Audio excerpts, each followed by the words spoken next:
Fire safety is something we hope we'll never actually have to deal with, but something everyone should know just in case. That's part of the reason the Perrysburg Fire Division is hosting an open house next weekend at their Fire Division Headquarters. Joining us now is Lieutenant Aaron Harwell with Perrysburg Fire. Aaron, thanks so much for coming down.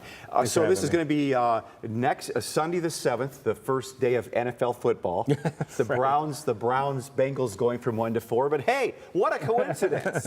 Right. Well, I hope it doesn't keep people at home. We really want them all to come out. So what's going to be? You got all kinds of things. What's neat is it at the main fire station there on Fort Meigs Road. People coming down there, and what can they expect? Yeah. So we had our first one last year. I was here with you last year, and it went great. We had a lot of turnout, a lot of people. So it's basically we're taking that template, right? And we're kind of just recreating it for this year for our second annual. So we're hoping to make it an every year type of thing, and we have all kinds of things going on. Well, it's a great family thing because, I mean, what boy doesn't want to ride the fire truck Right. or get to see all the neat stuff you have? Right. So really, and as adult and also voters, they would like to get a look around the fire station and see what kind of stuff you have. And really, I'm kind of a nerdy guy. I like kind of innovations you have for fire safety for yourselves when you go to a fire, and also some of the gear to put the fires down when you get in there. Yeah, so we'll have all that stuff out. We'll have all of our gear out. We'll have fire trucks, obviously, right? We're also going to land an air ambulance, right? So we kind of do an extrication event where we actually take 2 cars. We use all of our tools to cut the car open. And then the air ambulance will land and deliver the patient.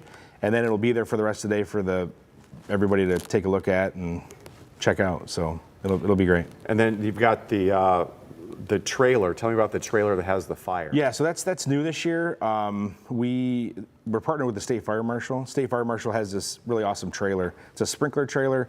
So basically it has 2 rooms in it, right? So one room has a sprinkler head and the other room doesn't. And so they outfit it with, drywall, curtains, maybe a bed, dresser, things like that would be in a normal bedroom or room.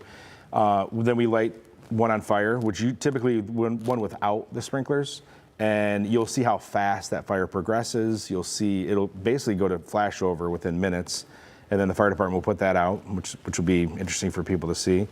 And then we light the next room on fire, which has a sprinkler head, right? So as that fire progresses, you'll see how quickly that sprinkler head goes off and puts the fire out, which I think is an eye-opening experience for. Yeah, I think a lot of people, they're curious to know how easy it is to start a fire in a home and what we need to do to avoid that, which is probably the biggest thing about the communication with someone of your level. Absolutely, and I think to that point, right, prevention is really what we're there for. So we try to teach the kids. We have like an inflatable house that you can walk through, fire safety tips.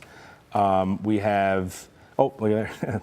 And then we have our fire safety trailer, which kids can run underneath the smoke, right, to get out of the house. So there's a Spark You will be there. There'll be a lot of different fire prevention activities for sure. What would you like to tell people to know? What should they look out? Just first come, first serve. Just arrive here between 1 and 4 on Sunday. Yeah, it's open house, right? So just arrive between 1 and 4, and we'll be there. I mean, we have Kona Ice, serving out snow cones. We'll have probably some snacks, things like that. Different partners will be there as well. AEDs in the parks in the area, that's been a big concern lately, and it sounds like you're being proactive in making sure that they have these assistance tools to help athletes or anyone who might collapse. Right. So all of our parks now have AEDs in them. Any park that has any sports that are going on, and the AEDs are going to be at our open house, right? So we'll have the trainers there. We'll have mannequins for people to do hands-only CPR, so we can put hands-only on that. Or hands on that. The AEDs are, one, we want to know where they're at, right? So it's important for our citizens and our visitors to know where these are at, located in the parks.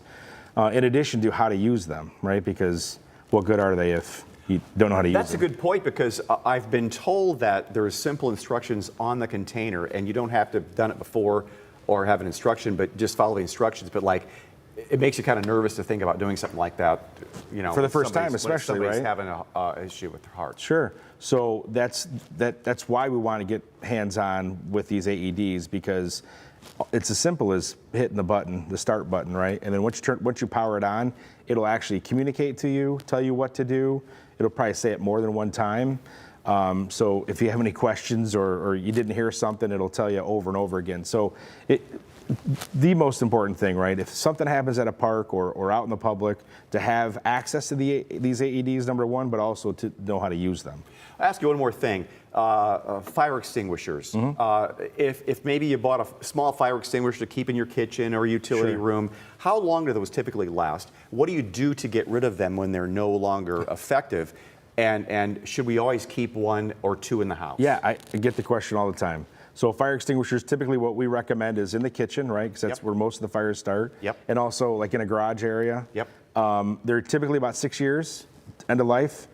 You want to try to tip them over, every so often to get that dry chemical powder loosened up so that they're ready to use when you need them. And to extinguish or to get rid of them, what we recommend is exhausting the powder into a bag. Blow them out? Blow them out, get that pressure off there, and you can throw them in the garbage. In a garbage bag? Yeah, or recycling. Blow them out into a garbage bag. Right. Throw the garbage bag outside, away. right? Yeah. We gotta be outside. I'm just making sure. He knows me pretty well. And Yeah, then also just throw the thing in the trash. Yeah. That's good to Or the know. recycling, right? If it's all metal. All right. Lieutenant Aaron Harwell, thank you so much from Perrysburg Fire Division. There it is, Sunday, September 7th, 1 to 4 at the fire station there on Fort Meigs. Thanks for coming down. I'll be right back, folks. Be right back. Thanks, Dan.